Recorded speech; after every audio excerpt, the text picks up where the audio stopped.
Денеска сега се наоѓаме во пунктот на јавното предпријатие улици и патишта, за да дадем информација околу одржувањето на улиците и исправувањето со снегот во текот на ноќта и во текот на денот. Утрово, значи денеска, Штабот за заштита и спасување на градот Скопје одржа состанок со сите кои што се членови на таа зимска служба, при што беше констатирано дека во текот на ноќта градот Скопје со 24 возила ги третираше улиците и булеварите на градот Скопје кои што се под надлежност на град Скопје, при што се фрлени околу 165 тони сол на критичните места, онаму каде што штабот проценил дека треба да се фрла солта. Сметам дека успешно се справивме со првиот налет на снег кој што дојде во градот Скопје. Добро е што температурите не паднаа многу ниски, така да сите булевари се исчистени и проводни. Исто така, јавното предпријатие Комунална хигиена работи со 116 луѓе на чистење на снег од тротоарите на градот Скопје. Јавното предпријатие Паркови зеленило работи со 70 луѓе исто така на чистење на снегот на тротоарите и на некои од патеките во парковите кои што се под надлежност на градот Скопје. Јавното предпријатие Водовод и канализација со 70 луѓе работи на расчистувањето на сливниците, бидејќи сега температурата не е многу висока, така да отопењето на снегот, сливниците треба да бидат исчистени за да би можело водата која што се доаѓа од топењето на снегот да биде прифатена во сливниците. Јавното предпријатие Паркови градски паркинг ги чисти паркинзите кои што се во надлежност на градот Скопје, меѓутоа исто така е подготвена да реагира секако онаму кај што е потребно во случај на дефект на возила, во случај на застој на сообраќај поради сообраќајки и слично, за да би можело што побрзо да се расчисти теренот. Беа присутни од Министерството за внатрешни работи, кои што исто така добија задача, а и извршува и веќе превенира да не се задржуваат во колите и возилата на коловозните ленти, бидејќи ќе им се оневозможи движењето на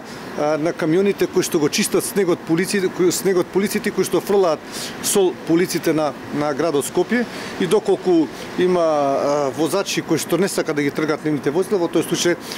МВР заедно со јавното предпријатие градски паркинг ќе бидат отстранети. Од јавното сообраќајното предпријатие исто така ги чистат автобуските постројки кои што се во надлежност на јавното сообраќајно предпријатие, при што се упати апел до сите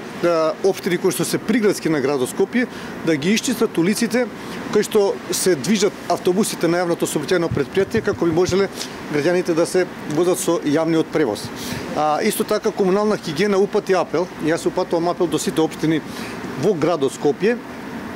за да ги исчистат локалните улици кои што се подлежат на општините, за да би можело јавното предпријатие Комунална хигиена да го собира сметот контейнерскиот оној кој што е од колективните згради за домување, како и од индивидуалните згради за домување. И со оглед тоа што и вчера одржавме состаноци со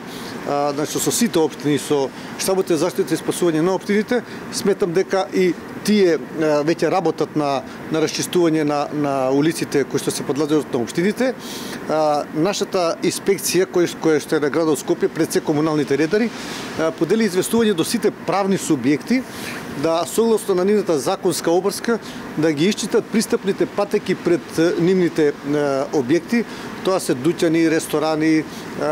фирми, а исто така под правни субјекти паѓаат и колективните згради, тоест така да упатено известување и директно и преку општините, да и тие, значи преку управителите кои што ги имаат, бидат исчистени пристапните патеки до овие колективни згради. Јас како градоначелник упатувам апел до сите граѓани кои што живеат во индивидуалните домови да ги исчистат пристапните патишта до нивните куќи, заради тоа што сепак сега е подобра можноста. Многу ќе биде лошо доколку снегот остане, а потоа се очекува во текот на зимскиот период температурите да паднат до минус 10 па и повеќе, и во тој случај понатака не ќе може да се чисти снегот и пред се ќе биде лошо и опасно за луѓето кои што ќе треба да влегуваат во нивните домови. И понатака штабот за заштита и спасување со сите своји ресурси, значи е во мобилна состојба, ќе бидат исто така и во втора смена, и во трета смена.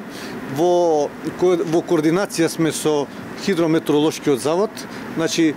се прати состојбата каква ќе биде, колку ќе паѓа снег, поинтензивно или понеинтензивно, од кога ќе почнат да се спуштат температурите и колку ниски ќе бидат тие температури и соодветно на тоа ќе реагираат службите од зимската служба на градот Скопје.